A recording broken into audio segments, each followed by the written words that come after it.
नमस्कार दोस्तों, मैं डॉक्टर कुलदीप कुमार के सर आप सभी का बहुत बहुत स्वागत करता हूं एक नए बिंदु के साथ और एक नई कड़ी के साथ। तो आज सभी के सामने उपस्थित हूं एक बिल्कुल ही नया बिंदु लेकर, बिल्कुल हटके, और एक प्रकार की ट्रिक है वक्रोक्ति सिद्धांत। मतलब हम कहें हिंदी व्याख्याता में तो विशेष रूप से लगा हुआ टॉपिक है ये। उसके अलावा टीजीटी, पीजीटी और नेट सेट के लिए भी ये बहुत ही महत्वपूर्ण है। आज तक आपने वक्रोक्ति सिद्धांत पढ़ा होगा, कुछ जगह पढ़ा होगा तो बहुत छोटा होगा कि उसमें से प्रश्न आते ही नहीं है। अगर आसान पढ़ लिया तो ऐसा पढ़ लिया कि उसमें से प्रश्न ही नहीं आते, ठीक है ना। और कुछ जगह बड़ा पढ़ लिया तो फिर वो समझ में नहीं आता, इसलिए प्रश्न नहीं आते। लेकिन आज मैं आपके लिए ऐसी 3 क्लासें लेकर उपस्थित हूँ। आपको पहले ही बताया था तीनों की तीनों क्लासें जो है ऐसी रहेंगी कि ट्रिक टाइप रहेंगी, लेकिन उसके अंदर इतना अधिक सार होगा, ठीक है ना, कि उससे बाहर कोई भी प्रश्न नहीं जा पाएगा। एक तो मेरी क्लास रहेगी प्रश्नोत्तर की, जो लगभग 35 प्रश्न जो है इससे संबंधित रहेंगे। उसमें मैं इनके बारे में प्रत्येक प्रश्न को व्याख्या सहित करवाऊंगा और वो क्लास भी इसी चैनल पर उपलब्ध है। उसके अलावा एक रहेगी चार्ट की, जिसमें केवल चार्ट है, आप देख सकते हैं। इस चार्ट में मैंने पूरे वक्रोक्ति सिद्धांत को समाहित कर दिया है। पूरे वक्रोक्ति सिद्धांत को बड़े से बड़े, जितना मर्जी बड़ा हो, उस सभी को इसके अंदर मैंने कर दिया। इसकी पीडीएफ भी आपको मिल जाएगी। वो जो नंबर इस पे अभी नहीं दे रखे हैं, 63 771 24 802 पर, 63 771 24 802 पर इसकी पीडीएफ मिल जाएगी। वैसे अपने ऐप पर भी मिल जाएगी। ये पूरा पूरा। इसके अलावा जो महत्वपूर्ण बातें हैं उसको भी इसी ट्रिक के अंदर आज ही अभी इसी क्लास के अंदर वो सारी बातें बता दूंगा। उसके बाद एक छोटी सी क्लास और होगी, उसमें भी थोड़ी सी बातें जो मेन मुख्य बातें हैं उनको भी तरीके से व्यवस्थित किया गया। न कि ऐसे नहीं कि पढ़ने लगे और पढ़ते गए, रट्टे मारते गए, कठिन कठिन शब्द है, बड़े बड़े शब्दों का प्रयोग किया गया है और बहुत बड़ा विस्तार से बता रखा है, वो नहीं है। सिंपल तरीके से, और प्रश्न वहीं से बनेंगे, ठीक है ना। बात करते हैं आज हम वक्रोक्ति सिद्धांत की। किसकी बात करते हैं? वक्रोक्ति सिद्धांत की। अब सीधी सी बात है कि वक्रोक्ति सिद्धांत किसका सिद्धांत है, मतलब इसके प्रवर्तक कौन है? इसके प्रवर्तक कौन है? कुंतक है। कोई समस्या नहीं है, आपके सामने है, कुंतक है। इसके प्रवर्तक जो है वो कौन है? कुंतक है। कुंतक कौन सी सदी के थे? 10वीं सदी के,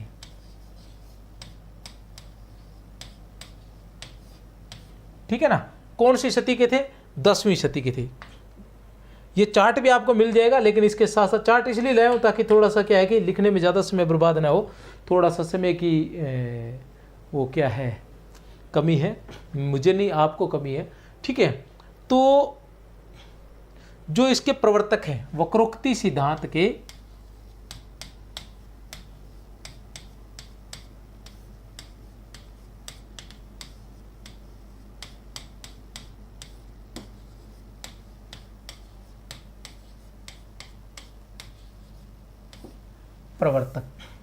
प्रवर्तक की बात करें तो कौन है प्रवर्तक इसके?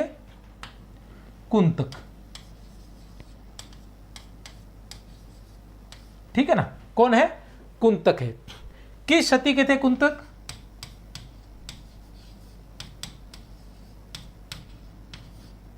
10वीं सदी। किस सदी के थे? 10वीं सदी के थे। कुंतक वैसे क्या थे? प्रत्यभिज्ञा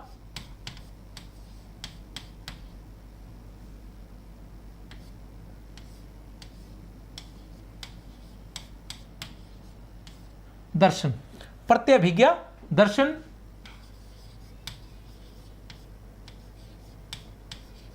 अनुयायी थे। प्रत्यभिज्ञा दर्शन को मानने वाले थे। और प्रत्यभिज्ञा दर्शन में क्या होता है? शिव, तो शैव थे।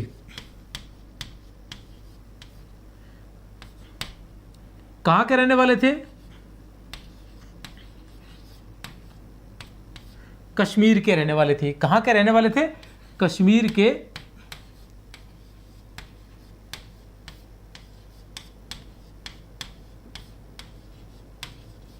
रहने वाले थे। रचना का नाम क्या था इनका? वक्रोक्ति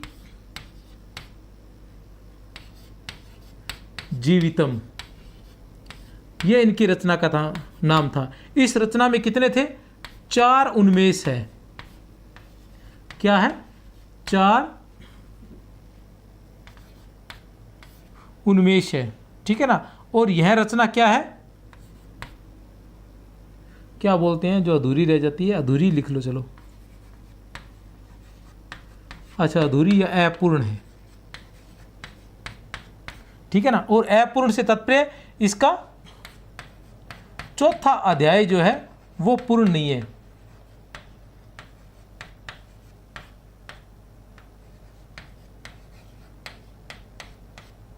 ठीक है ना। वक्रोक्ति सिद्धांत के प्रवर्तक कौन है, कुंतक है। वक्रोक्ति सिद्धांत मान लो या फिर आप वक्रोक्ति संप्रदाय मान लो, ठीक है ना। कुंतक 10वीं शती की इनका काल है। प्रत्यभिज्ञा दर्शन के अनुयायी थे, शैव थे, कश्मीर के रहने वाले थे। वक्रोक्ति जीवितम इनकी रचना है। वक्रोक्ति जीवितम क्या है, रचना है इनकी। इनको ऐसे भी लिख सकते हैं, काल कौन सा है, 10वीं शती। दर्शन कौन सा है, प्रत्यभिज्ञा दर्शन, ठीक है ना।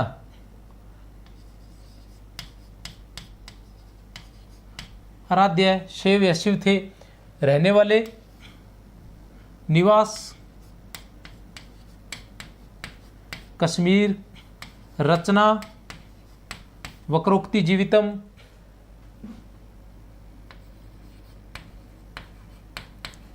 अध्याय 4 उन्मेष, और बाकी अधूरी या अपूर्ण या चौथा अध्याय था, ठीक है ना। और ये जो किसके विरोध में, जो वक्रोक्ति जीवितम है, ये किसके विरोध में थी, ये थी वक्रोक्ति जीवितम ध्वनि सिद्धांत के विरोध में,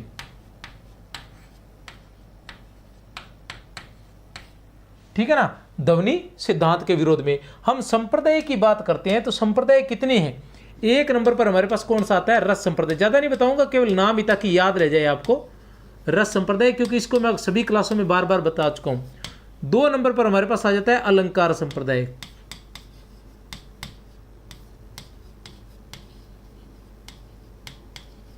3 नंबर पर हमारे पास आ जाता है रीति संप्रदाय।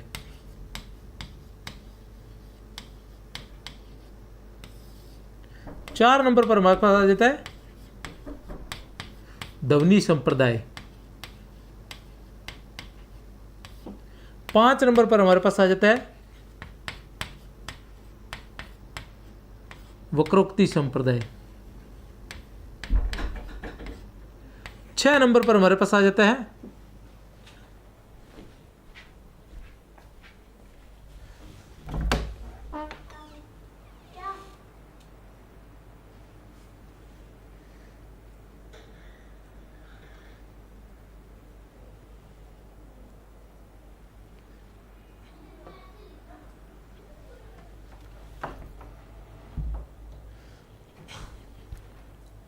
छह नंबर पर आ जाता है हमारे पास औचित्य संप्रदाय। 6 नंबर पर क्या आ जाता है, औचित्य संप्रदाय आ जाता है। 6 नंबर पर हमारे पास औचित्य संप्रदाय आ जाता है। बस यही क्रम है, इनका याद रख लेना।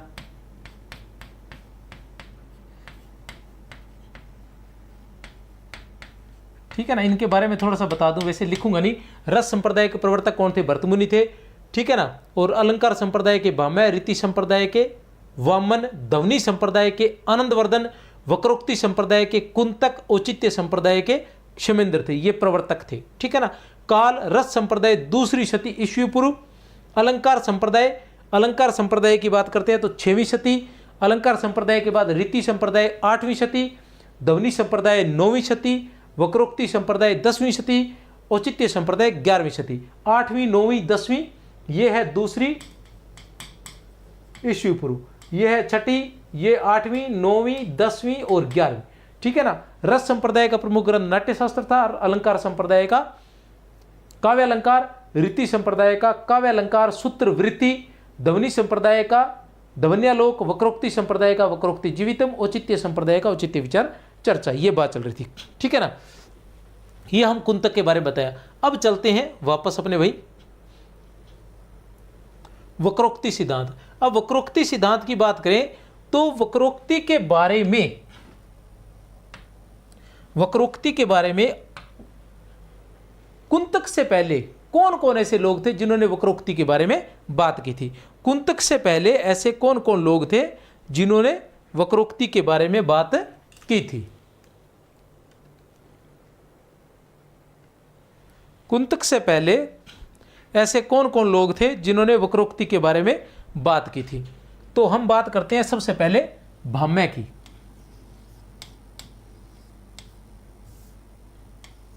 कुंतक से पहले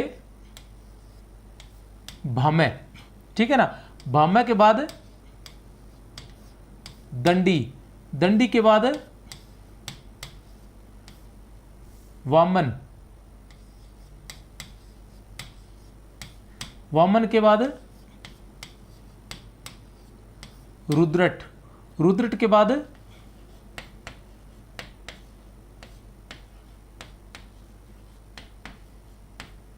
आनंदवर्धन, और आनंदवर्धन के बाद कुंतक। ये क्रम चलता है इनका, ठीक है ना। और उसके बाद कुंतक के बाद मम्मट आ जाते हैं, विश्वनाथ आ जाते हैं।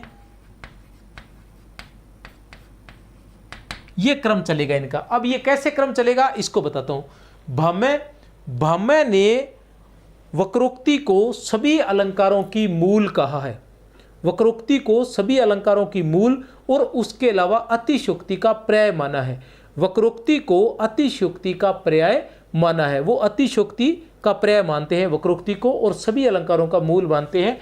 तो व्यापक अर्थ में भाम्य ने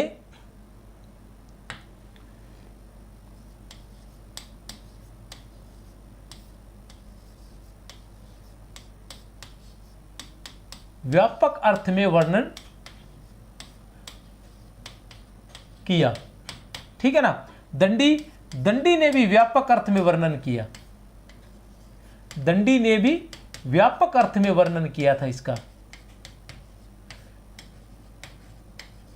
ठीक है। दंडी ने भी व्यापक अर्थ में, भाम्य ने भी व्यापक अर्थ में। भाम्य ने यह कहा था कि वक्रोक्ति जो है वो सभी अलंकारों की मूल है, ठीक है ना। और वक्रोक्ति को अतिशयोक्ति का पर्याय माना था। अब वक्रोक्ति क्या है कि हम नॉर्मली हम लोग आज तक क्या पढ़ते हैं, वक्रोक्ति अलंकार को पढ़ते हैं। क्या पढ़ते हैं?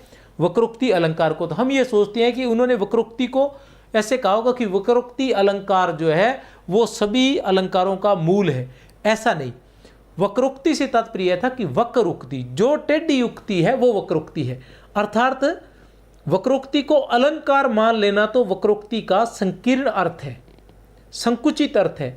वक्रोक्ति को यह मानना कि जो भी जहां भी विचित्र तरीके से, कुछ अलग तरीके से, चमत्कार लाने के उद्देश्य से, काव्य में आनंद प्राप्ति के उद्देश्य से कुछ बात जो है कुछ अलग तरीके से अगर कही जा रही है तो वो वक्रोक्ति है।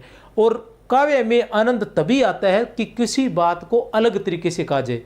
कहने से तात्पर्य यह था कि कुंतक ये कहने का प्रयास कर रहे थे कि आप काव्य में कुछ भी कहें, किसी भी तरीके से कहेंगे, अगर आप साधारण तरीके से अगर कह रहे हैं, जैसे साधारण जनता बातचीत करती है, उसी तरीके से अगर आप काव्य रचना कर रहे हैं उसी भाषा में, तो वह आनंद प्रदान नहीं करती है, ठीक है ना।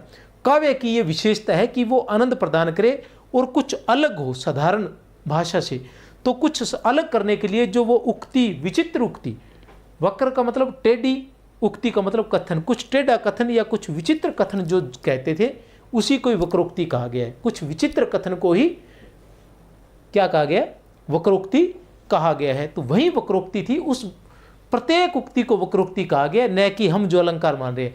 तो भाम्य कह रहे थे वक्रोक्ति से तात्पर्य इनका प्रत्येक उस उक्ति से था जो टेढ़ी है। और काव्य में सभी उक्तियां टेढ़ी ही होती है या विचित्र होती हैं ताकि उनसे आनंद की प्राप्ति हो सके, कुछ हटकर लग सके, ठीक है ना। तो भाम्य ने इसका व्यापक अर्थ में वर्णन किया, दंडी ने भी इसे व्यापक अर्थ में वर्णन किया। उन्होंने भी कहा था कि जो वक्रोक्ति है वो सभी अलंकारों की मूल है, जननी है। वामन है, वामन ने इसका विशिष्ट अलंकार के रूप में,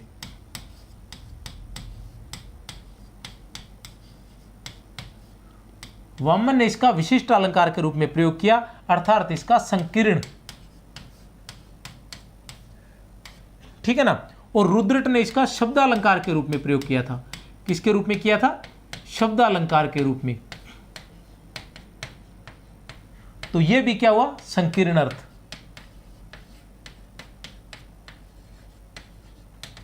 समझ में आ गया। उसके बाद आनंदवर्धन। आनंदवर्धन का ऐसा कहा जाता है कि इन्होंने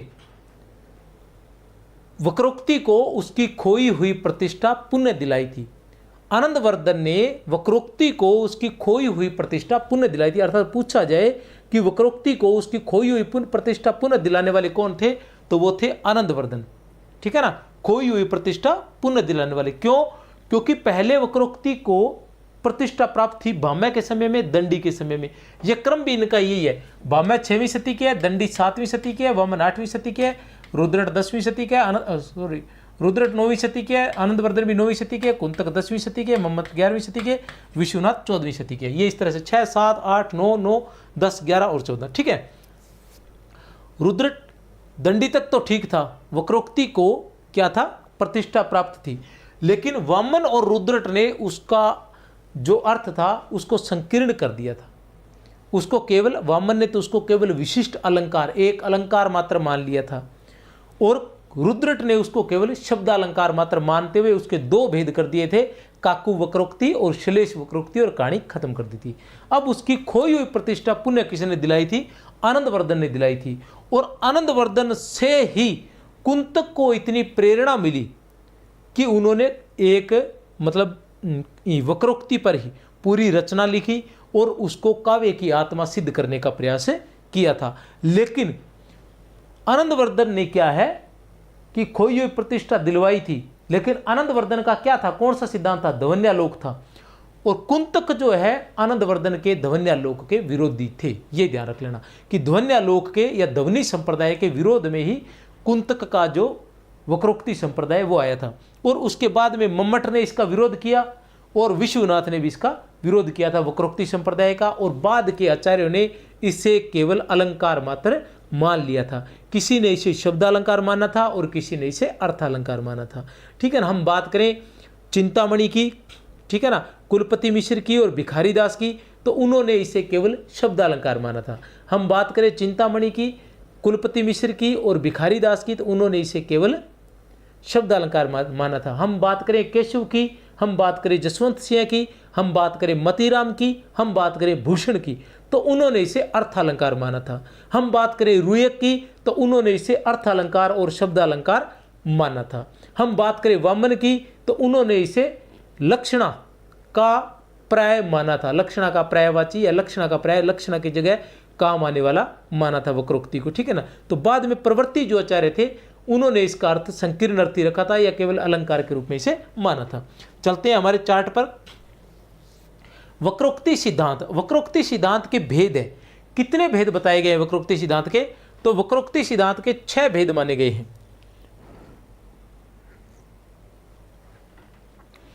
आपको रीडिंग मरवा देता हूं, आप एक बार पढ़ लें देख के। ठीक है ना। क्या लिखा हुआ है? वक्रोक्ति सिद्धांत के कितने भेद हैं, इसको भी मैं आसानी से समझा दूंगा अभी। ठीक है ना। वक्रोक्ति सिद्धांत के कितने भेद हैं वक्रोक्ति सिद्धांत के? तो भेद की हम अगर बात करते हैं तो 6 भेद माने हैं। ठीक है ना। कितने भेद माने गए हैं वक्रोक्ति सिद्धांत के? 6 भेद माने गए हैं।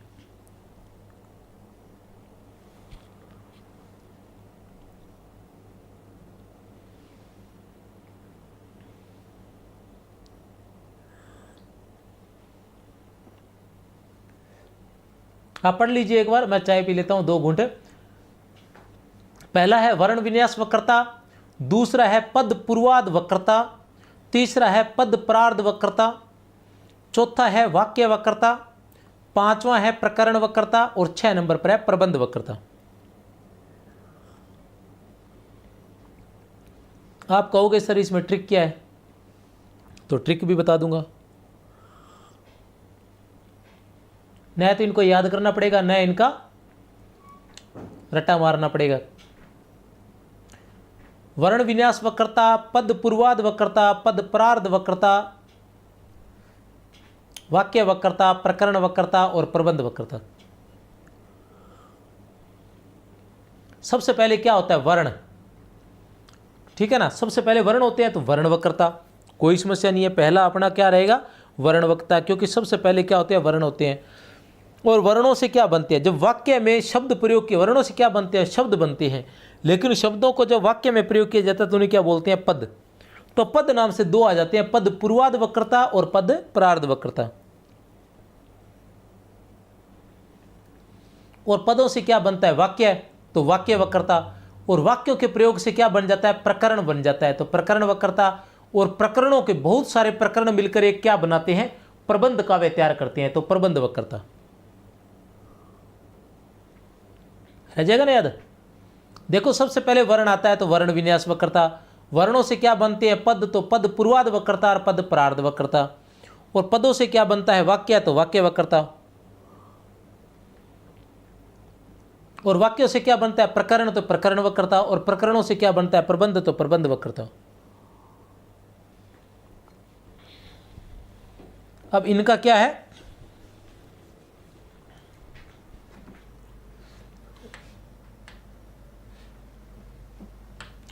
वर्ण विन्यास वक्रता, ठीक है ना। सबसे पहले वर्ण आता है तो वर्ण विन्यास वक्रता, कोई समस्या नहीं है। पद पूर्वार्ध वक्रता, पद परार्ध वक्रता, वाक्य वक्रता, प्रकरण वक्रता और प्रबंध वक्रता, ठीक है ना। अब जो समन्वय की बात करें तो वर्ण विन्यास वक्रता, वर्ण से तात्पर्य यहां व्यंजन से है। वर्ण से तात्पर्य कुंतक का यहां किससे है? व्यंजन से है, कि व्यंजनों की वक्रता। और व्यंजनों के कारण काव्य में अगर वक्रता आती है तो ठीक है ना, इसको बताऊंगा आगे डिटेल से। तो वर्ण विन्यास वक्रता में क्या होता है? अनुप्रास होता है, यमक होता है और रीति होती है, इनका समन्वय रहता है वर्ण विन्यास वक्रता में। पद पूर्वार्ध वक्रता में क्या रहते हैं? शब्दालंकार रहते हैं। पद परार्ध वक्रता में क्या रहते हैं? प्रत्यय। और वैसे इसमें भी शब्दालंकार माने हैं। पद परार्ध वक्रता में भी शब्दालंकार माने हैं। किसने माने? गणपति चंद्र गुप्त ने। वैसे इसमें प्रत्यय बताया गया है। वाक्य वक्रता, इसमें अर्थालंकार। वाक्य वक्रता में अर्थालंकार, प्रकरण वक्रता में ध्वनि और प्रबंध वक्रता में रस। ये आपने याद रखना है समन्वय, कि रस की बात किसमें होगी? प्रबंध वक्रता में। रस की बात किसमें होगी? प्रबंध वक्रता में। ध्वनि की बात किससे होगी? वाक्य वक्रता में। अर्थालंकार की बात, ध्वनि की क्या किसमें बात होगी? प्रकरण वक्रता में। और अर्थालंकार की वाक्य में, ठीक है ना। अब इनमें क्या है? वर्ण विन्यास वक्रता, जहां वर्णों के कारण वक्रता आए, अर्थात चमत्कार उत्पन्न हो काव्य में। वर्णों को कुछ इस प्रकार से, वर्णों को काव्य में, ठीक है ना, पद में कुछ इस प्रकार से तैयार किया जाता है, इस प्रकार से रखा जाता है कि चमत्कार उत्पन्न हो जाता है, तो वहां क्या होता है? वर्ण विन्यास वक्रता। पद पूर्वार्ध वक्रता, ठीक है ना, पद पूर्वार्ध वक्रता, इसमें क्या है कि पदों को पूर्वार्ध में रखकर इस प्रकार से रखा जाता है, पदों को वाक्य में पहले इस प्रकार से रखा जाता है कि उसमें चमत्कार उत्पन्न हो जाता है। एक बात। पद परार्ध वक्रता, पद परार्ध वक्रता की बात करें, प्रत्यय, बाद में किसी ऐसे पद को रखना प्रत्यय के रूप में, जैसे प्रत्ययों का, ऐसे प्रत्ययों का प्रयोग करना जिससे काव्य में चमत्कार उत्पन्न हो जाए। वाक्य वक्रता, ऐसा वाक्य को इस प्रकार से संगठित करना है, इस प्रकार से लिखना कि उसमें चमत्कार उत्पन्न हो जाए। प्रकरण वक्रता, ऐसे प्रकरणों का प्रयोग जिससे काव्य में चमत्कार उत्पन्न हो। प्रकरण से तात्पर्य यह है कि जैसे वाक्य आप जानते हो, बड़े बड़े वाक्य लिखना, ठीक है ना, क्योंकि ज़्यादा डिटेल में जाएंगे तो और ज़्यादा डिटेल हो जाएगी, अभी तो आगे इनके भाग और पड़े हैं, ठीक है ना। अब जैसे बात करें प्रकरण की, प्रकरण से कैसे आएगी? प्रकरण कहने का मतलब जैसे रामायण है, रामायण में क्या केवल राम से ही चमत्कार उत्पन्न होता है? रामायण की बात करते हैं तो क्या केवल लोग राम को ही देखने जाते हैं? नहीं, केवल राम को देखने नहीं जाते, उसमें जो प्रकरण है उनको देखने जाते हैं। उन प्रकरणों से क्या है? रामचरितमानस जो है या रामायण जो है वो, उसमें चमत्कार उत्पन्न हुआ है। प्रकरण कौन से हैं? आप देख लेना, जब रामलीला चलती है तो स्पेशल बार बार घूम घूम कर गाड़ियों द्वारा कहा जाता है कि आज ताड़कासुर वध होगा, आज ताड़कासुर वध होगा। तो ये ताड़कासुर वध क्या है? एक प्रकरण है, ठीक है ना। ये क्या है? एक प्रकार का एक प्रकरण है जो मुख्य कथा से हटकर है लेकिन उसमें सहायक है। तो ऐसे प्रकरणों का प्रयोग करना कि मुख्य काव्य में चमत्कार उत्पन्न हो, तो वो प्रकरण वक्रता कहलाती है। अब जैसे हनुमान जी है, जिस दिन हनुमान जी आते हैं तो वो हनुमान जी का एक अलग प्रकरण आ जाता है, बाली और सुग्रीव का अलग प्रकरण आ जाता है, शबरी का अलग प्रकरण आ जाता है, और ऐसे प्रकरणों को विशेष रूप से देखने जाते हैं और काव्य में चमत्कार उत्पन्न होता है। कुंभकर्ण प्रकरण है, विशेष रूप से लोग जाएंगे। नॉर्मल दिनों में जितनी संख्या होगी उससे दुगनी संख्या आपको बता दूं कि एक तो ताड़का प्रकरण में और एक कुंभकर्ण प्रकरण में। बाकी से इन दोनों के अंदर ज़्यादा संख्या पहुंच जाती है। ठीक है। और प्रबंध वक्रता, प्रबंध का मतलब पूरे प्रबंध, रस की अगर प्राप्ति कहीं से होगी पूरे प्रबंध वक्रता। और प्रबंध वक्रता के लिए प्रबंध के कुछ टॉपिक है, किस प्रकार प्रबंध में वक्रता लाई जा सकती है, वो उसके भेदों के माध्यम से समझा जा सकता है। बाकी सभी को भी भेदों के माध्यम से मैंने साधारण तरीके से एक बार समझा दिया, भेदों के माध्यम से और डिटेल से समझेंगे। अब वर्ण विन्यास वक्रता की बात करते हैं तो इसमें अनुप्रास, यमक और रीति आता है। अनुप्रास, यमक और रीति क्यों आता है? क्योंकि अनुप्रास में भी वर्णों के माध्यम से चमत्कार उत्पन्न होता है। क्योंकि अनुप्रास में भी वर्णों के माध्यम से चमत्कार उत्पन्न होता है कि वर्णों की आवर्ती होती है। ठीक है ना, 2 वर्णों की 2 बार आवर्ती या 2 से अधिक बार आवर्ती, ऐसे बहुत से नियम लगते हैं उसमें। ठीक है ना। उसके बाद यमक की बात करें तो यमक में भी वर्णों की आवर्ती होती है। ठीक है ना। उसके बाद हम बात करें रीति की, तो रीति में भी वर्णों के कारण चमत्कार उत्पन्न होते हैं। रीतियों के बारे में बताया जाता है कि इसमें इन इन वर्णों का प्रयोग होता है, इन इन वर्णों का प्रयोग वर्जित है। जैसे गोड़ी रीति है, गोड़ी रीति की बात करें तो उसके अंदर कलिष्ठ वर्णों का प्रयोग होता है, टैट है, डै का प्रयोग होता है। ठीक है ना। और माधुरी की बात करें तो उनमें इनका प्रयोग नहीं होता है। ठीक है ना। तो ये सारी वर्णों के कारण, इसलिए इसमें क्या बताया गया, अनुप्रास, यमक और रीति, वर्णों के कारण अर्थात व्यंजनों के कारण। ठीक है ना। इसके भी आगे 3 भेद माने गए हैं। कौन कौन से हैं? एक तो है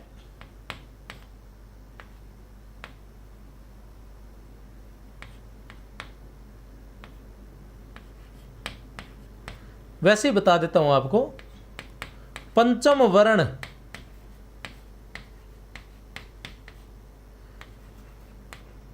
युक्त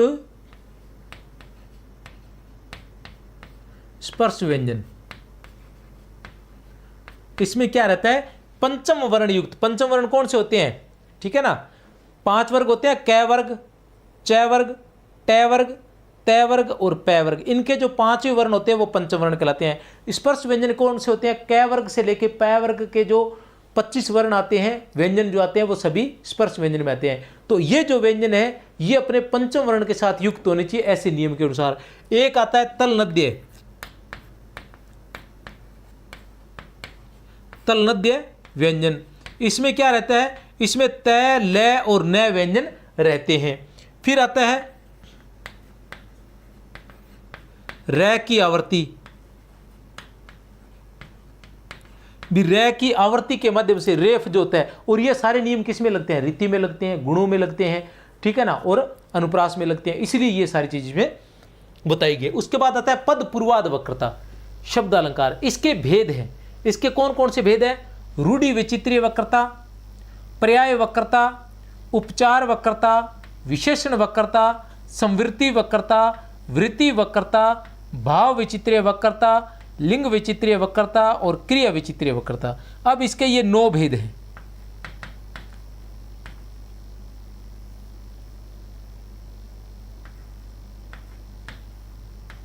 इसके ये 9 भेद माने गए हैं। और भेदों पर मत जाना, भेद सभी ने अलग अलग माने हुए हैं, अलग अलग। अभी मैं आपको दिखाता हूं, ये मेरे पास कुछ किताबें हैं जिनसे मैंने अभी वक्रोक्ति सिद्धांत पढ़ा था। ये वक्रोक्ति जीवितम है। ठीक है ना। ये है जगदीश संस्कृत पुस्तकालय जयपुर से प्रकाशित है और लेखक है इसके डॉक्टर रमाकांत पांडे। ठीक है ना। इसमें कुछ और लिखा हुआ है, मतलब चीज़ वही है, व्याख्या वगैरह की गई है पर अंतर है थोड़ा। ठीक है ना। ये पुस्तक है वक्रोक्ति जीवितम, ये चौखंबा संस्कृत संस्थान, चौखंबा प्रकाशन है, ये वाराणसी का है। इसके जो है डॉक्टर राधेश्याम मिश्र है, ये बड़ी बड़ी काशी विश्वविद्यालय उनके ये प्रोफेसर वगैरह HOD वगैरह है। ठीक है ना। ये है साहित्यिक निबंध गणपति चंद्र गुप्त का, और ये है शांति स्वरूप गुप्त का, और ये है साहित्यिक निबंध गणपति चंद्र गुप्त का। ठीक है। और ये है गणपति चंद्र गुप्त की अन्य पुस्तक, भारतीय एवं पाश्चात्य काव्य सिद्धांत। ठीक है ना। इसके अलावा ये भारतीय काव्य साहित्य शास्त्र बलदेव उपाध्याय की हुई, ये सारी किताबें मैंने पढ़ी तो मैंने देखा कि सभी में कहीं ना कहीं अंतर आ रहा है भेदों में। उसके अलावा वर्तमान में जो राइटर चल रहे हैं उनकी पुस्तकें भी मैंने पढ़ी, जो वर्तमान में कुछ चल रहे हैं, अब नाम लेना थोड़ा उचित नहीं लगता। ठीक है ना। उनकी पुस्तकें भी मैंने देखी तो सभी में कुछ न कुछ भेद नजर आ रहे हैं। तो आप ऐसे ज़्यादा चिंता न करें, क्योंकि अभी मैंने जो पुस्तकें दिखाई है, जैसे मैंने अभी दिखाई थी 2 पुस्तकें, ये है 2 पुस्तकें। अब आपको तो जो लोग पढ़ा रहे हैं बस उनको याद कर ले आसान से तरीके में। अब ये जो पुस्तक है इसके अंदर पूरी पुस्तक में सिर्फ वक्रोक्ति सिद्धांत है, ठीक है ना, सिर्फ वक्रोक्ति सिद्धांत है, और इसमें भी सभी बातें नहीं होगी। इतनी बड़ी किताब थोड़ी पढ़ लोगे, कहीं से भी पूछा जा सकता है, ठीक है ना। तो इसलिए क्या होता है कि पढ़ाने वाले वो प्रश्न देने वाले वो नहीं पूछते कि पूरी किताब उठा ले, वो तो ये देखते हैं कि कुछ जो नॉर्मल किताबें, नॉर्मल जो बातें हैं वो क्या हो सकती है, ठीक है ना। तो वो आपको ध्यान देनी है। तो रूढ़ि विचित्रीय वक्रता, पर्याय वक्रता, उपचार वक्रता, विशेषण वक्रता, संवृत्ति वक्रता, वृत्ति वक्रता, भाव विचित्रीय वक्रता, लिंग विचित्रीय वक्रता और क्रिया विचित्रीय वक्रता।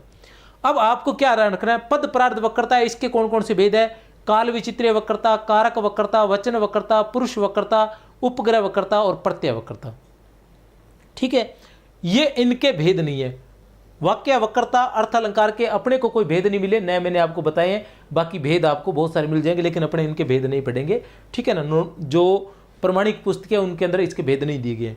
प्रकरण वक्रता है, इसके ये भेद नहीं है, ये इसकी खाली विशेषताएं हैं। प्रबंध वक्रता है, इसकी भी ये खाली विशेषताएं हैं, ज़्यादा इसके भेद नहीं है। जो भेद समस्या उत्पन्न करते हैं वो ये 2 भेद समस्या उत्पन्न करते हैं।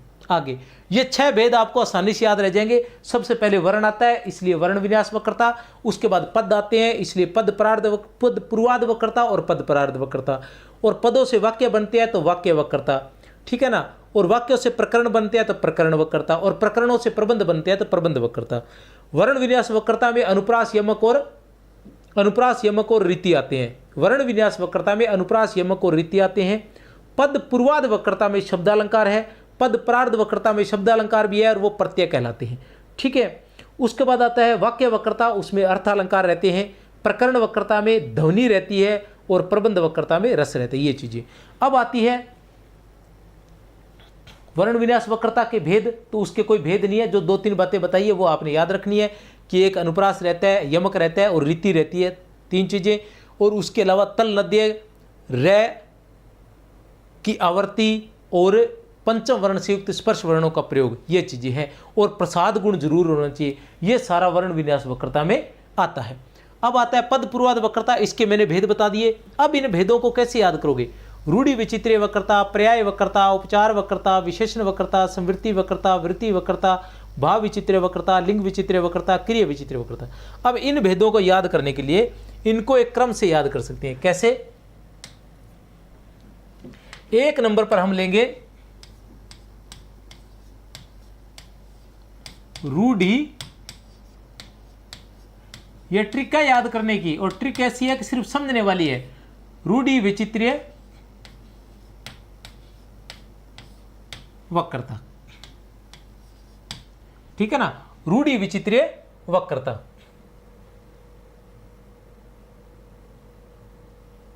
दो नंबर पर रहेगा संवृत्ति वक्रता। 3 नंबर पर रहेगा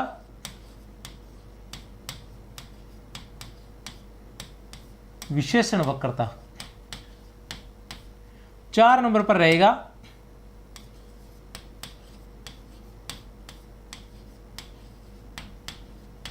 क्रिया वक्रता। 5 नंबर पर रहेगा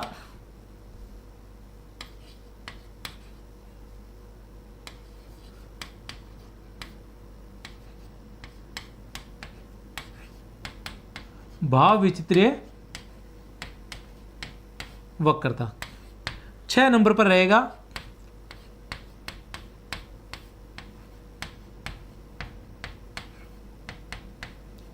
लिंग विचित्रीय वक्रता।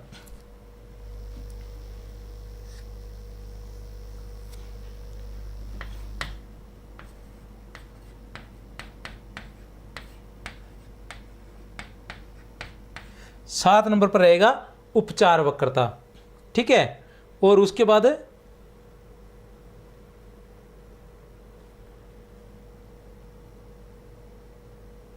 क्या बात है,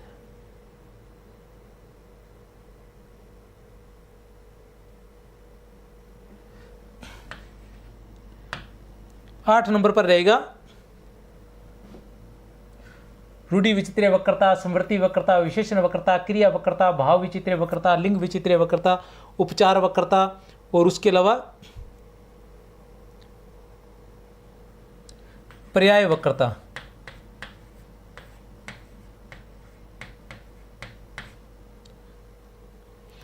कौन सा छूट गया,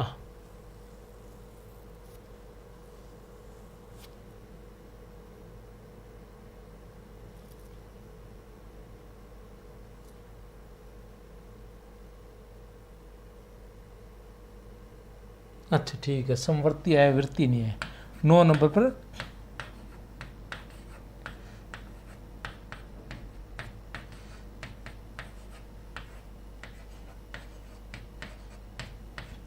वृत्ति विचित्रीय वक्रता, ठीक है ना।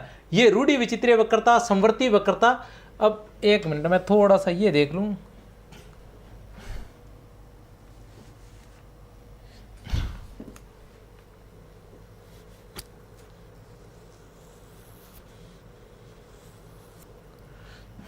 बस ठीक है, कोई बात नहीं, ठीक है। अब देखो रूढ़ि विचित्र, अब ये कैसे याद करने है वो तरीका बताऊं। रूढ़ि विचित्रीय वक्रता, समवृत्ति वक्रता, विशेषण वक्रता, क्रिया वक्रता, भाव विचित्रीय वक्रता, लिंग विचित्रीय वक्रता, उपचार वक्रता, पर्याय वक्रता और वृत्ति विचित्रीय वक्रता। अब देखो 1 नंबर पर क्या है, रूढ़ि विचित्रीय वक्रता। रूढ़ि विचित्रीय वक्रता में क्या होता है, इसको आप संज्ञा मान सकते हैं, समवर्ती को आप सर्वनाम मान सकते हैं, ठीक है ना। सर्वनाम के बाद विशेषण आ ही गया, ठीक है ना। विशेषण के बाद क्रिया आ गई। अब चार्ट देखो आपको ऐसे याद होगी, संज्ञा, सर्वनाम, विशेषण और क्रिया। हम इसको ऐसे पढ़ते हैं ना, संज्ञा, सर्वनाम, विशेषण और क्रिया। कैसे है वो भी बताता हूं। भाव विचित्रीय वक्रता ये भी क्रिया से संबंधित है, इसलिए इसको मैंने यहां रख दिया। अब इसके बाद क्या आएगा, संज्ञा, सर्वनाम, विशेषण, क्रिया कर लिया। अब आता है लिंग विचित्रीय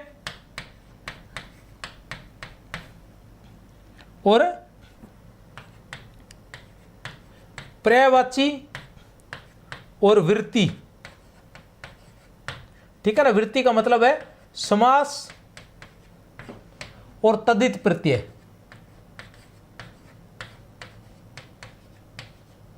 ये व्याकरण वाले बिंदु है, इनको इस तरीके से आपने याद रखने का प्रयास करना है। कैसे, संज्ञा, संज्ञा कैसे, क्योंकि रूढ़ि विचित्रीय में क्या होता है कि एक रूढ़ शब्द होता है, उसी रूढ़ शब्द का इस प्रकार से प्रयोग किया जाता है कि काव्य में चमत्कार उत्पन्न हो जाता है। इसमें क्या होता है कि एक रूढ़ शब्द, जो रूढ़ शब्द प्राचीन समय से किसी एक चीज के लिए प्रयुक्त हो रहे हैं, तो उनमें चमत्कार कैसे उत्पन्न हो सकता है। लेकिन ये उस शब्दों का ऐसे प्रयोग करना कि उसमें चमत्कार उत्पन्न हो जाए, रूढ़ि विचित्रीय कहलाता है। इसका एक उदाहरण है, वो मैं आपको बता दूं कि रूढ़ि विचित्रीय का क्या है।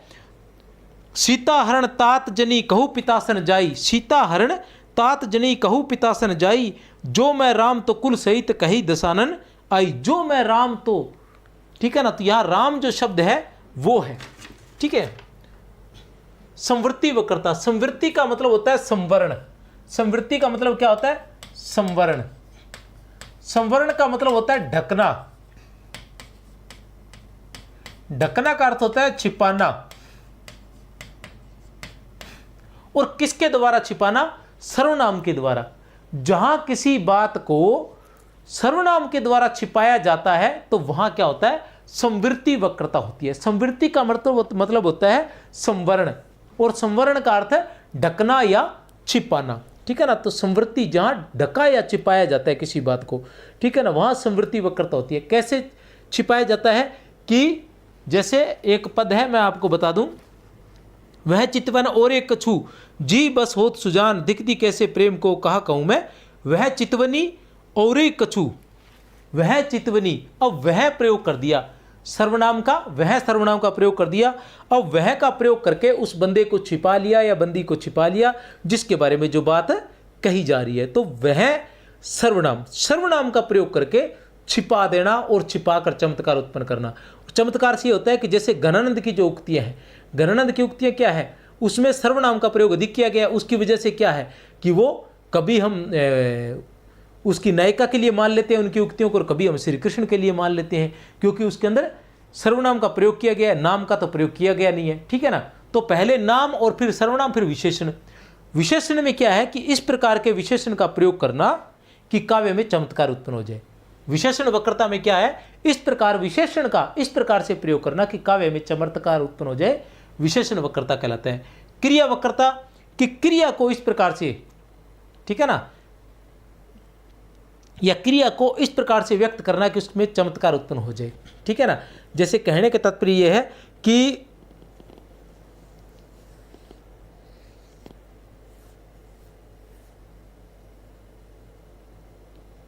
क्या था वो,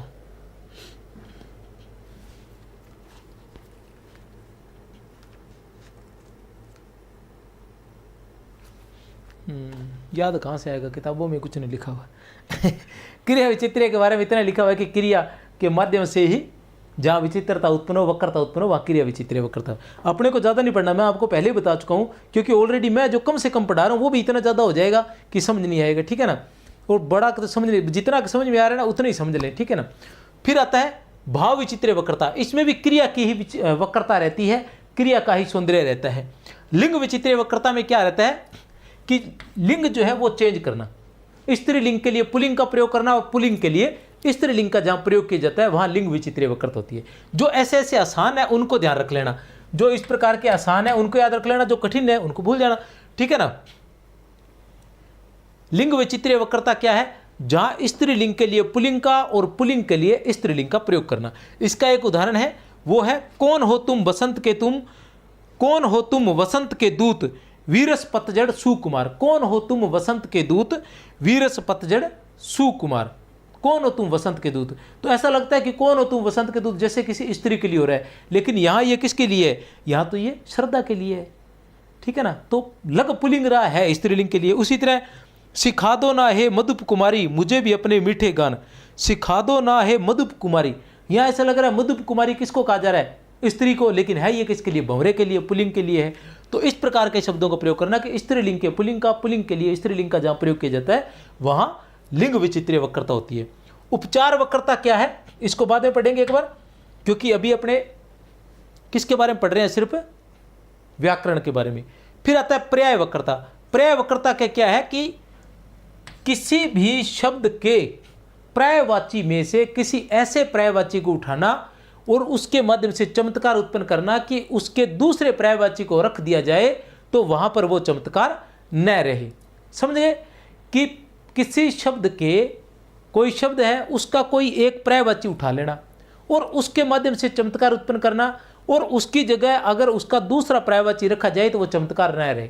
जैसे अबला जीवन है तुम्हारी यही कहानी, आंचल में है दूध और आंखों में है पानी। तो यह अबला जो है, ठीक है ना, अबला जो है वो ऐसा शब्द है कि उसकी जगह अगर स्त्री है या नारी या पर्यायवाची रखा जाए तो वो चमत्कार नहीं रहेगा, ठीक है। समझ में आ गया, आसान है।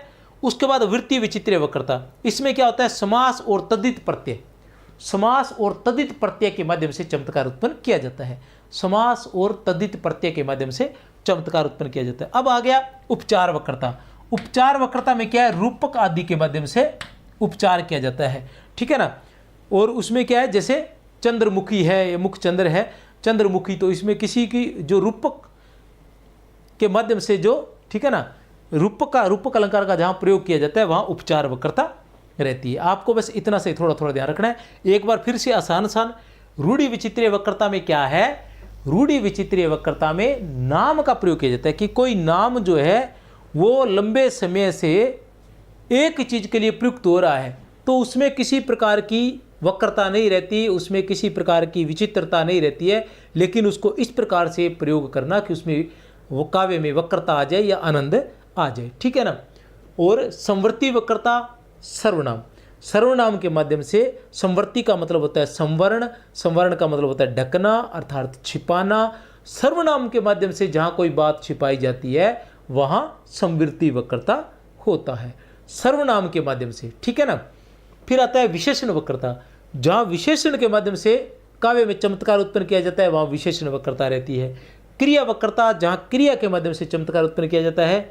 भाव विचित्र वक्रता, जहाँ भावों के कारण यहाँ भी क्रिया का चमत्कार रहता है। लिंग विचित्र वक्रता में स्त्रीलिंग की जगह पुल्लिंग और पुल्लिंग की जगह स्त्रीलिंग का प्रयोग, ठीक है ना। उपचार वक्रता में रूपक अलंकार का प्रयोग होता है।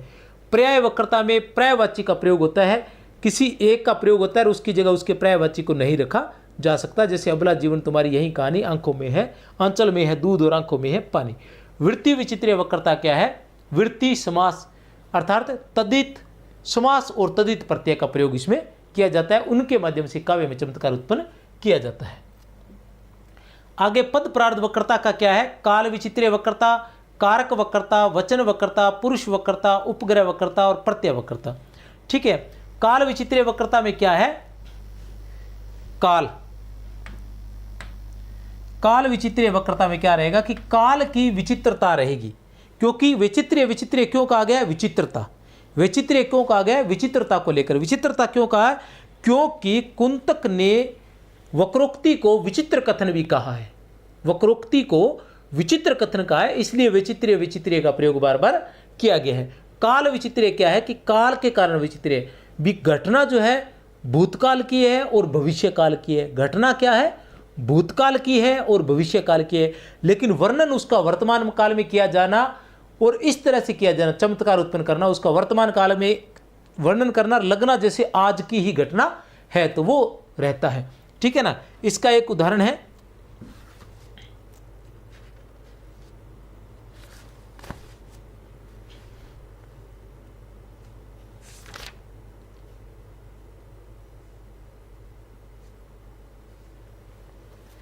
जा थल कीने बिहार अनेकन ता थल कांकरी बैठी चुनिया करे।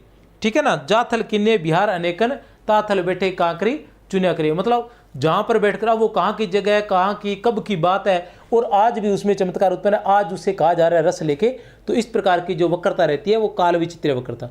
कारक वक्रता, कारकों के कारण जहां चमत्कार उत्पन्न होता है वह कारक वक्रता होती है। कारक समझ रहे हो? विभक्ति, कारक समझ रहे हो? विभक्ति का प्रयोग, और पहले विभक्ति का प्रयोग संस्कृत के साथ ही होता था, शब्दों के साथ होता था, तो उसी तरह से उनके माध्यम से चमत्कार उत्पन्न करना। वचन वक्रता, वचन के माध्यम से। वचन वक्रता को संख्या वक्रता भी कहा जाता है, कुछ किताबों में इसे संख्या भी लिखा गया है, एक वचन या बहुवचन। एक वचन को बहुवचन, ठीक है ना, एक वचन के स्थान पर बहुवचन का प्रयोग करके वक्रता उत्पन्न करना या चमत्कार उत्पन्न करना, यह कहलाता है। पुरुष वक्रता,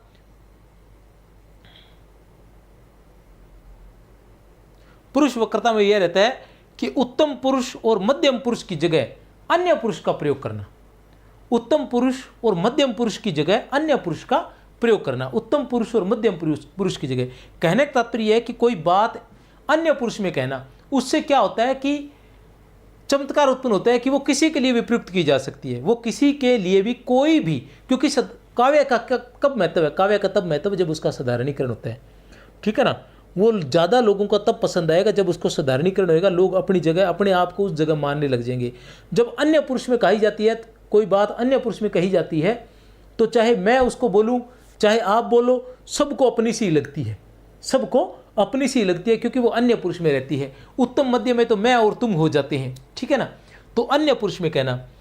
उपग्रह वक्रता, इसमें क्या रहता है? उपग्रह से तात्पर्य होता है धातु। ठीक है ना। तो धातु के कारण जो चमत्कार उत्पन्न होता है। प्रत्यय वक्रता, प्रत्यय के कारण।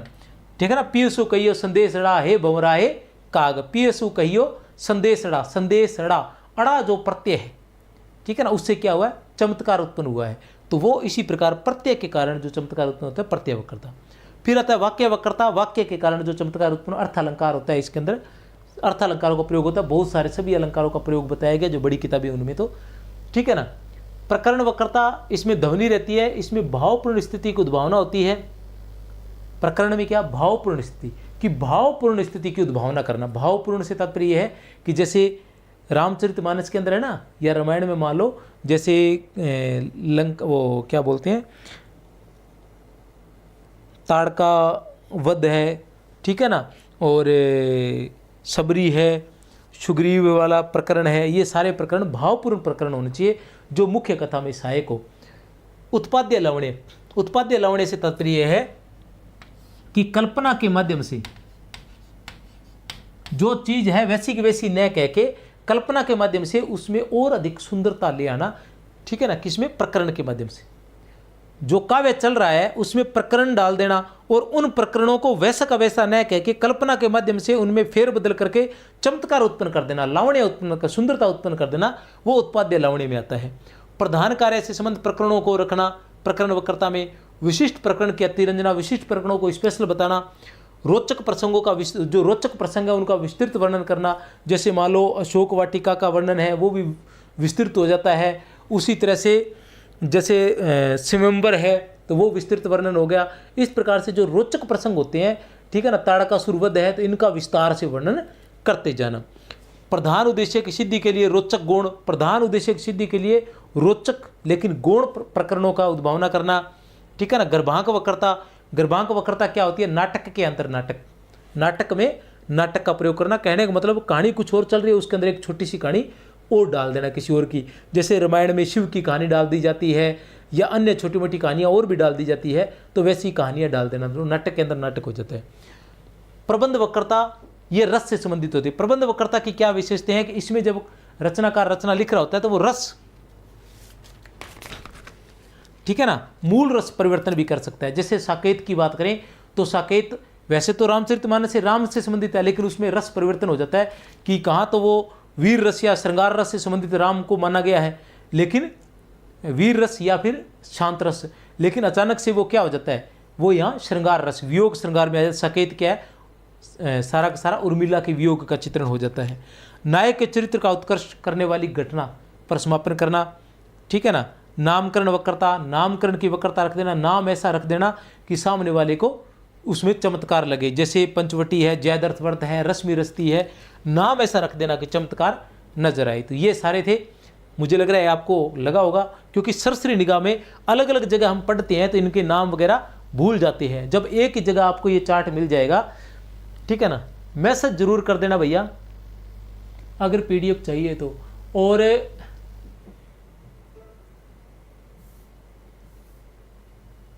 ये अपना ऐप है, प्ले स्टोर से संकुल ऐप को अभी डाउनलोड करें। क्लास और बाकी है भैया, चले मत जाना।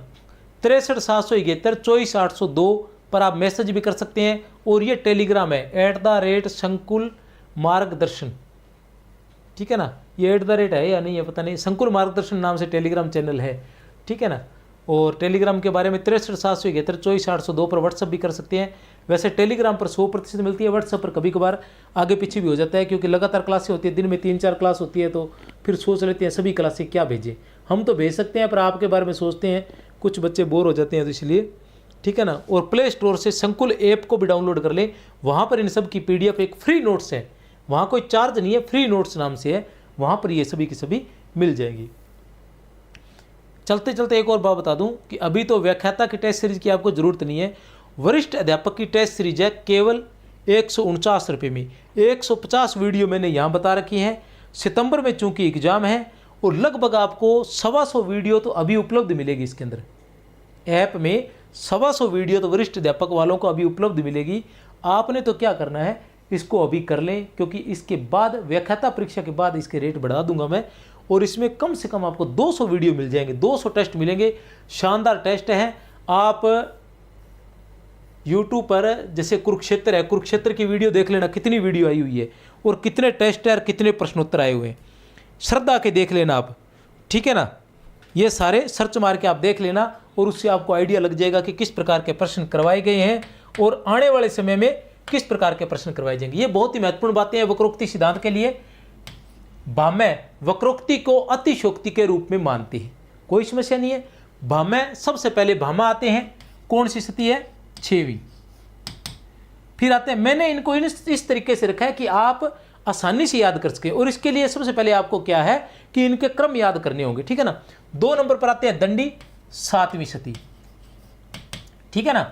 वक्रोक्ति एवं अतिशोक्ति को पर्याय माना है। भामह ने वक्रोक्ति को अतिशोक्ति के रूप में मानते हैं और इसका व्यापक अर्थ में, ठीक है ना, व्यापक अर्थ के रूप में ग्रहण किया इसका, ठीक है ना। और दंडी ने वक्रोक्ति एवं अतिशोक्ति को पर्याय माना है। वक्रोक्ति की सर्वालंकारता सिद्ध की है, दंडी ने वक्रोक्ति की सर्वालंकारता सिद्ध की है। श्लेष को वक्रोक्ति का आधार माना है, किसने, दंडी ने, ठीक है, याद रह जाएगा। दंडी ने वक्रोक्ति एवं अतिशोक्ति को पर्याय माना है, वक्रोक्ति की सर्वालंकारता सिद्ध की है, श्लेष को वक्रोक्ति का आधार माना है। वामन जो है उपमा प्रपंच के अंतर्गत एक विशिष्ट अलंकार अर्थालंकार मात्र माना है। वो वामन ने क्या किया, विशिष्ट अलंकार माना। अब देखो क्या था कि भम्य और दंडी के समय तो क्या था, वक्रोक्ति को पूर्णतः प्रतिष्ठा प्राप्त थी, क्योंकि इन्होंने सभी अलंकारों की जननी वक्रोक्ति को ही माना था। लेकिन जैसे ही वामन आए, इन्होंने इसको केवल क्या मान लिया, विशिष्ट अलंकार मान लिया। वामन के बाद, वामन कौन सी सती है, 8वीं सती। रुद्रट कौन सी सती है, 9वीं सती। उसके बाद रुद्र वामन आते हैं, वामन ने इसको केवल विशिष्ट अलंकार मान लिया। उसके बाद रुद्रट आते हैं, रुद्रट ने इसको शब्द अलंकार मात्र मान लिया, इसको शब्द अलंकार मात्र मान लिया।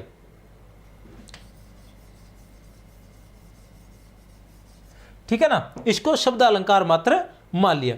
उसके बाद आनंदवर्धन आते हैं, 9वीं शती में ही आनंदवर्धन आते हैं। आनंदवर्धन क्या करते हैं, वक्रोक्ति को खोई प्रतिष्ठा पुनः दिलवाते हैं, क्योंकि वामन ने और रुद्रट ने इसकी प्रतिष्ठा छीन ली थी, वही प्रतिष्ठा आनंदवर्धन ने आकर पुनः दिलवा दी। और आनंदवर्धन के बाद कुंतक आते हैं और कुंतक इस पर एक पूरे संप्रदाय की स्थापना करते हैं। अब देखो, मम्मट व विश्वनाथ वक्रोक्ति को अर्थालंकार माना है। मम्मट व विश्वनाथ ने वक्रोक्ति को अर्थालंकार माना है। केशव जसवंत सिंह मतीराम भूषण ने वक्रोक्ति को अर्थालंकार माना है। चिंतामणि कुलपति मिश्र भिखारी दास ने वक्रोक्ति को शब्दालंकार माना है। रुयक ने वक्रोक्ति को शब्दालंकार व अर्थालंकार दोनों माने। अब देखो, एक बार और बता दूं कि मम्मट व विश्वनाथ ने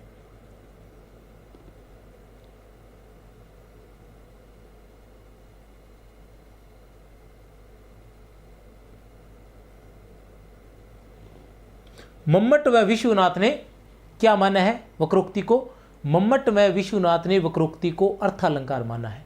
मम्मट व विश्वनाथ ने वक्रोक्ति को अर्थालंकार माना है। रुद्रट ने क्या माना था, शब्द अलंकार माना था। मम्मट और विश्वनाथ ने वक्रोक्ति को अर्थालंकार माना है। और कौन मानते हैं, केशवदास, मतीराम, जसवंत सिंह और भूषण।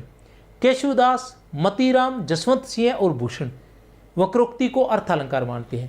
केशवदास, जसवंत सिंह, मतीराम और भूषण वक्रोक्ति को अर्थालंकार मानते हैं। उसके बाद हम बात करते हैं रुद्रट की।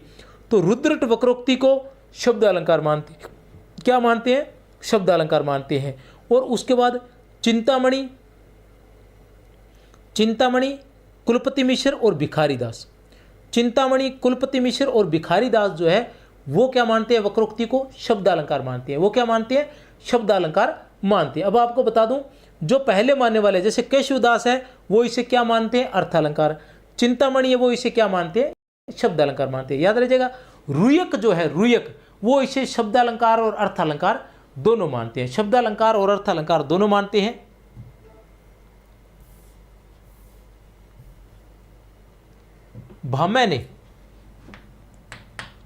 भामय ने वक्रताहीन वचन को अलंकारहीन मानकर वार्ता कहा है। भामय क्या कहते हैं कि वक्रताहीन, ये प्रश्न पूछे जा चुके हैं भैया, पहले बता दूं आपको। भामय ने वक्रताहीन वचन को अलंकारहीन मानकर वार्ता कहा है। भामय ने, यह भी पूछा गया है, पेपर उठा के देख लेना चाहिए। भामय ने हेतु, सूक्ष्म और लेश को वक्रोक्ति के अभाव में अलंकार नहीं माना। भामय ने हेतु, सूक्ष्म और लेश को वक्रोक्ति के अभाव में अलंकार नहीं माना। प्रबंध वक्रता, वक्रोक्ति का सबसे महत्वपूर्ण अंग है प्रबंध वक्रता। क्यों है, क्योंकि उसमें रस है। क्यों है, क्योंकि उसमें रस है। कुंतक के सिद्धांतों का खंडन किसने किया था, कुंतक के सिद्धांतों का खंडन किसने किया था, महिम भट्ट व विश्वनाथ ने किया था। किसने किया था, महिम भट्ट। महिम भट्ट की कौन सी रचना थी, व्यक्ति विवेक थी। कौन सी थी, व्यक्ति विवेक। और विश्वनाथ की कौन सी थी, साहित्य दर्पण। राजवंश सहाय हीरा बहुत ही महत्वपूर्ण है, काव्य शास्त्र पर बहुत अच्छा लिखा है इन्होंने। राजवंश सहाय हीरा क्या लिखते हैं, भारतीय काव्य शास्त्र के इतिहास में ध्वनि के अतिरिक्त इतना व्यवस्थित विधान किसी अन्य सिद्धांत में नहीं मिलता। भारतीय काव्य शास्त्र के इतिहास में ध्वनि के अतिरिक्त इतना व्यवस्थित विधान किसी अन्य सिद्धांत में नहीं मिलता। ऐसा ही डॉक्टर नगेंद्र ने भी लिखा है।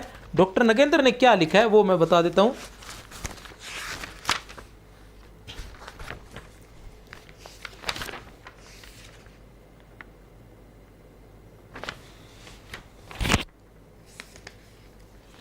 भारतीय काव्य शास्त्र के इतिहास में ध्वनि के अतिरिक्त इतना व्यवस्थित विधान किसी अन्य काव्य का नहीं है। भारतीय काव्य शास्त्र के इतिहास में ध्वनि के अतिरिक्त इतना व्यवस्थित विधान किसी अन्य काव्य का नहीं है, और काव्य कला का इतना व्यापक एवं गहन विवेचन तो ध्वनि सिद्धांत के अंतर्गत भी नहीं हुआ। वास्तव में काव्य के वस्तुगत सौंदर्य का ऐसा सूक्ष्म विश्लेषण केवल हमारे काव्य शास्त्र ही नहीं, पाश्चात्य साहित्य शास्त्र में भी दुर्लभ है। ऐसा किसने कहा था? नगेंद्र ने कहा था। रुद्रट ने वक्रोक्ति के कितने भेद किए थे? 2 भेद किए थे, काकु वक्रोक्ति और श्लेष वक्रोक्ति। रुद्रट ने इसे क्या माना था? शब्दालंकार।